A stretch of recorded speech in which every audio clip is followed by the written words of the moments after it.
Okay, I warned you. One drip and you're out. Oh, come on! Out now. It's gonna melt outside. It's melting inside, too. But, Bobby... Out.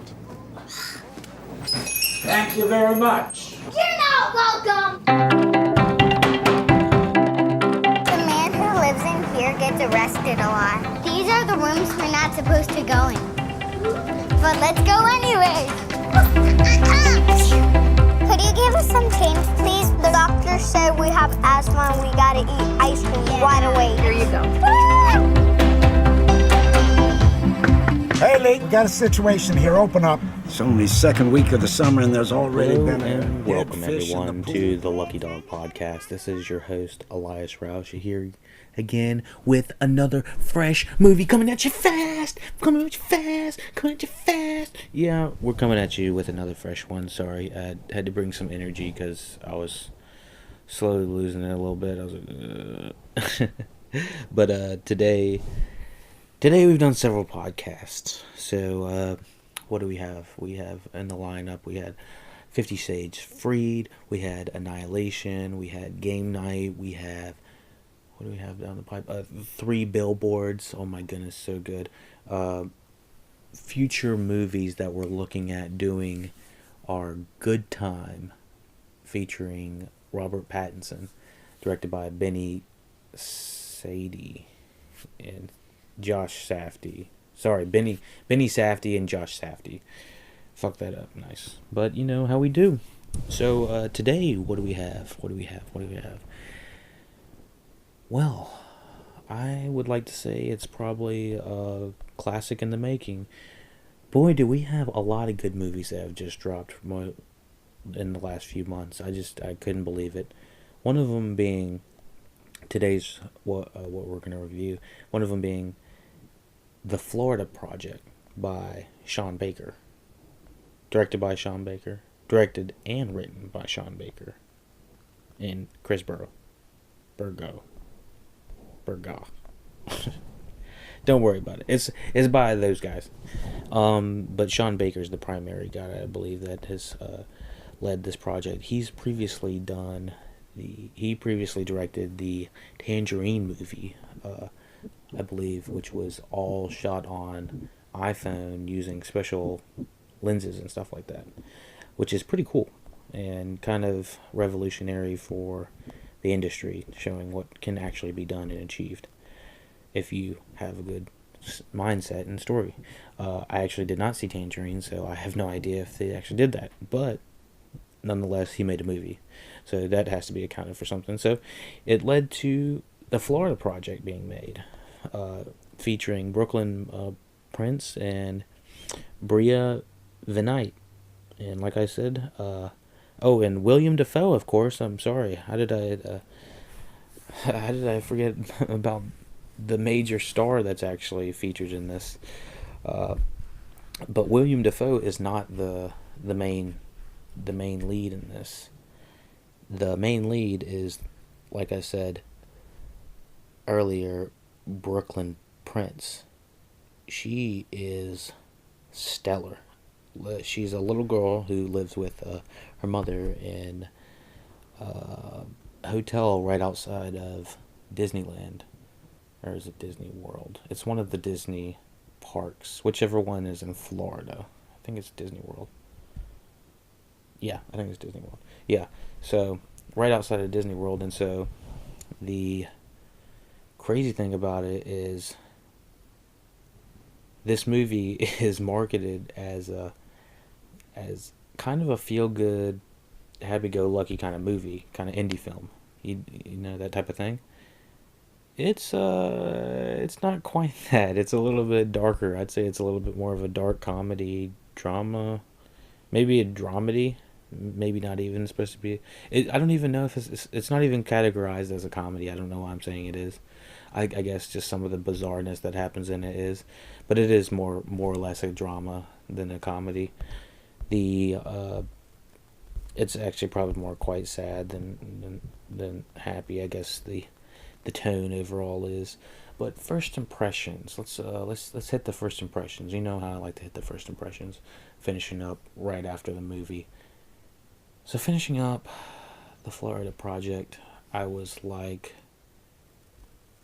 wow, that was an incredible movie, slice of life. But what the fuck was the end? And it took me a while to kind of understand, and a couple of podcasts to understand what the end probably was. And so this is a spoiler podcast, as always. Let's just go ahead and jump into it. I think the very end, the very last 10 minutes was probably not what actually happened. And probably illegally shot as well, like on his iPhone. What did Sean Baker just whip out his iPhone real quick and they ran to Disney World? I don't think that happened. I think that the cops came in and they took both the little girl, or just the little girl and the mom away, and it was probably went pretty south. But Sean Baker wanted to do something different and had a stylistic way of doing it, and that's how he decided to end the movie. And I guess that's that. If I was doing it, I would not have done that. So we'll address that in a little bit. The good things I thought about the movie were, yes, like I said, I thought it was a phenomenal movie, and I actually enjoyed it a lot. Probably one of my top 10 of 2017, up with Three Billboards.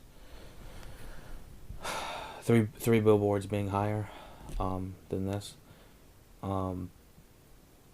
The good things about it, there are a lot of good things about it. The thing is, it feels so real, so it's hard to say that it's a really good thing. The good things about it, the writing was really good. I thought the acting was phenomenal. The cinematography and the technical ways they were showing being a little a small child and the wonderment it meant in certain scenarios. Other times, these children were being little shits. A lot of the time, they were being little shits. The more I think about it, I guess the grown up, mature aspects of it, or of the little girl, were pretty profound at the beginning, but it just became sad at the end and difficult to watch at some points. The way how terrible the mother was acting. I was so surprised by Bria Venati. I guess that is the mother's name, who plays Haley. She's 24, so she is right around my age, and she was found on Instagram playing. I don't know what she was doing on Instagram, but I don't think she's had any other acting experience before this, and I find that incredible. She was really good, and she was horrendous and despicable, and there were lights of there were times where she was trying to be a good mother, but it was really difficult, and she played it to a T. Sean Baker needs to be awarded with something just to teaching her how to act or something. I don't know, just the combination of those two. It'd be interesting to see them do another project together. As well as Brooklyn Prince, he's phenomenal with the kids. I thought most of the kids were pretty good with Sean Baker directing, especially Brooklyn Prince. Now, her performance was stellar. Like, I've never seen a little kid act like that since even... I was trying to think of... I guess little kids that kind of mature would be like... the role models kid. I thought that kid just kind of would randomly curse for absolutely no reason. And just say whatever was on his mind. And so... I guess it was funny at the time, but I don't know if those jokes played well. And these are not... She's not cursing for jokes. I guess she's just cursing because she has no agency. And I had been saying that's her mother. I don't think that's Brooklyn is her mother. That is... sorry, Haley. Haley, I think, is just taking care of Brooklyn. I don't know if I had been saying that correctly. I think I had been saying that's her immediate mother. I don't believe that was the case, though. I think that was a little bit That was a little bit wrong. And yes, it was Disney World. Okay. And it might be her daughter. I don't know. I thought that was not her daughter biologically. Regardless, they had a great connection most of the time. A couple of the more difficult things that were happening. The bad things. There was a lot of rambling around with the little girl hustling and stuff, which I heard some podcasts saying they think that were real people being hustled and stuff like that. I was like, I wouldn't doubt it. She was a hustler. She was a player. I mean, play is play. She was doing some crazy stuff, and I was like, oh my goodness, this is just like a really interesting little girl, and I guess that's how they lived. It was incredible, and she just begged, she lied and stole, just like her mother, and it was a really hard life to watch, honestly. And Sean Baker probably really captured a lot of people's day-to-day lives. I'm sure they're not living next to Disney World, but a lot of people have to live that way, and you have to think about that, and it's just it's difficult sometimes just to think about that, and you really hope and wish for the best. It's like he's trying to show some of the more darker aspects about this, and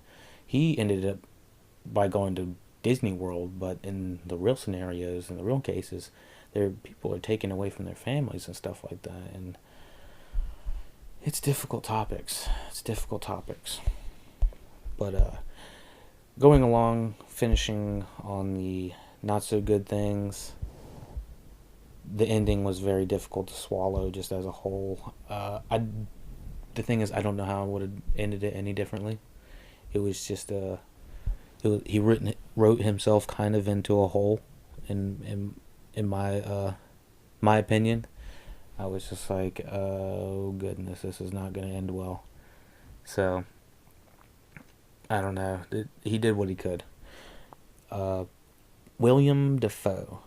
He's just a whole nother level. He was so stellar in this. Kind of like in the most recent... Well, I'm not going to do any comparisons right now, but William Dafoe is just so good. Most of the things you see him in, he's kind of a dirtbag. He's not that great of a guy, or he's kind of evil. He's the Green Goblin, this, that, and the other. In this, he seems like a real individual that is working at a hotel as a manager, and it shows him with his actual son, who's playing, I think, his actual son in the movie, and it's really interesting, the dynamic they have. His son's clearly fed up of working with him and stuff like that. He doesn't want to be a part of the hotel business and wants to do his own thing, and it shows William Dafoe kind of struggling with that, and just learning to branch out from his son a little bit, and it's difficult. Some of these movies more recently, like Lady Bird and what was it called, 3 Billboards, and now the Florida Project, all have these really strong parental ties running through all of the themes of the movies. And these parental ties can be hard to watch sometimes, being, from a son perspective or a daughter perspective, or vice versa as a mother or father. And it's these movies are doing a good job capturing these I want to say moments, because they feel like real life moments. So the Florida Project was a really interesting movie. It was horrible to find out what was happening while Brooklyn was in the tub.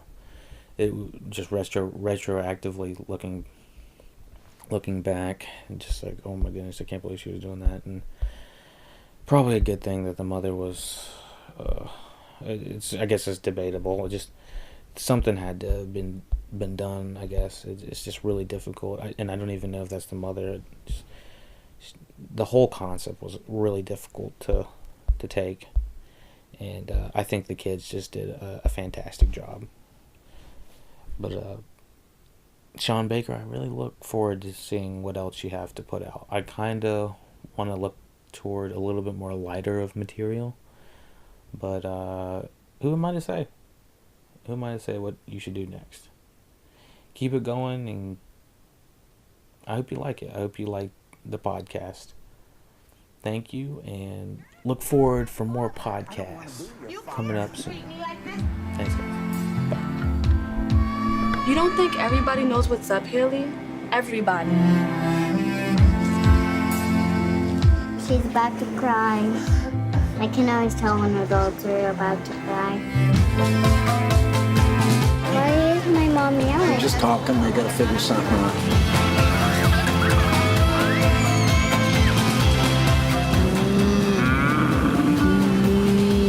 See, I took you on a safari.